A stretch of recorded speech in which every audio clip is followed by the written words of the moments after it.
sou o Goku e tá começando a análise do episódio 126 de Dragon Ball Super. Um episódio muito bom, onde o Vegeta teve finalmente o seu momento de triunfo. E é sobre isso que a gente vai falar hoje. Vegeta ter vencido o topo foi incoerência, protagonismo ou era possível mesmo como foi mostrado? É isso que a gente vai ver. Vamos lá, vamos pra análise. Certamente a maior discussão acerca deste episódio 126 foi a vitória do Vegeta. Muita gente questionou essa vitória dizendo que foi protagonismo ou roteirismo, porque o Vegeta não tinha poder para derrotar o topo, que agora tem o poder de um deus da destruição. Então, minha opinião, a vitória do Vegeta tá certa sim. Existia a possibilidade dele vencer? Sim. E eu vou tentar mostrar por que eu acho isso. Pra começar, como eu já disse, muita gente tá afirmando que o Vegeta vencer um deus da destruição é errado. Mas espera lá um pouquinho. O topo ainda não é um deus da destruição. Ele manifestou o poder da destruição, que é o poder do deus da destruição. Mas quem disse que este poder que Topo manifestou é o poder total de Hakaishin? A gente não pode afirmar que o Topo já é um deus da destruição, certo? Segunda coisa, ainda que ele fosse um destruidor, coisa que ele ainda não é porque o Vermute ainda tá lá. Até mesmo dentre os deuses da destruição, existem mais fracos e mais fortes. Quando você afirma que o Vegeta pode vencer um deus da destruição, você tá afirmando que ele pode vencer qualquer deus da destruição, que ele pode vencer o Bills, que ele pode vencer o Jin, que ele pode vencer o Araki. Mas isso é um erro. O Vegeta não pode vencer um deus da destruição. Como eu já disse, existem destruidores mais fracos e destruidores mais fortes. Colocar todos os deuses da destruição num saco e falar que o Vegeta tá no nível dos deuses da destruição é um tremendo de um erro.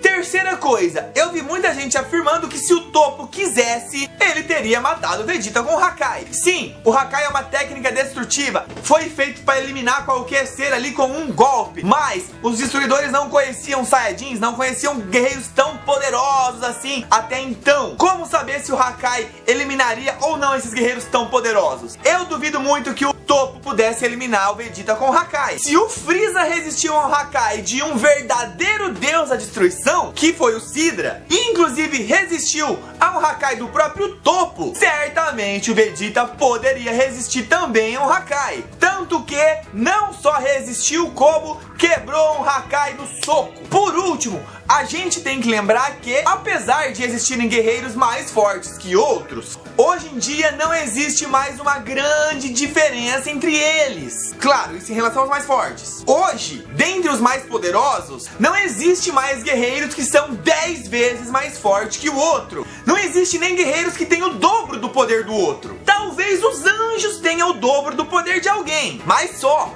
É só lembrar da escala de poder que o Akira Toriyama propôs na época da Batalha dos Deuses. O Goku era um 6, o Bills era um 10 e o Whis era um 15. Ou seja, naquela época em que o Goku nem tinha o Super Saiyajin azul, ele já tinha mais da metade do poder do Bills. Se a gente tentar colocar todo mundo nessa escala de poder aí, vai ver que era possível sim o Vegeta vencer o Topo. Por exemplo, e é só um exemplo, eu não tô afirmando que é essa a escala de poder, eu tô citando como exemplo ali aproximado. Tipo, se o Goku era um 6 naquela época, com o Super Saiyajin azul hoje, depois de passar por mais treinamentos e lutas, poderíamos dizer que no mínimo hoje o Goku é um 8 com o Super Saiyajin azul. E claro, por consequência, o Vegeta também seria um 8. Se a gente colocar o Topo como sendo um 10, é exagero, pois esse é o poder do Bills. 10 é o poder do Bills, que, ao que tudo indica, é um dos destruidores mais fortes. Sendo assim, teríamos que colocar o Topo como sendo um 9. Para finalizar o exemplo, o Goku e o Vegeta são um 8 com o Super Saiyajin azul, o Goku com o Kaioken e o Vegeta com o Super Saiyajin azul turbinado, facilmente seriam um 9. Ou seja, já teríamos aí Vegeta e Topo no mesmo nível. Claro,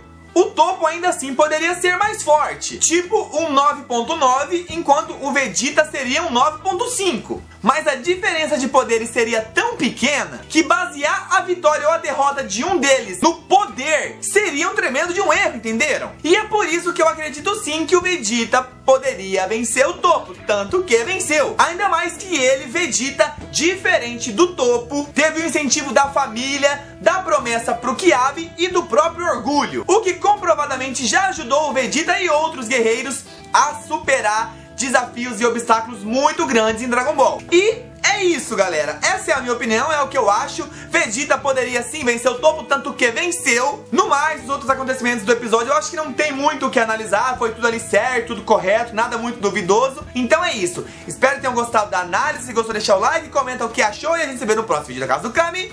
Tchau!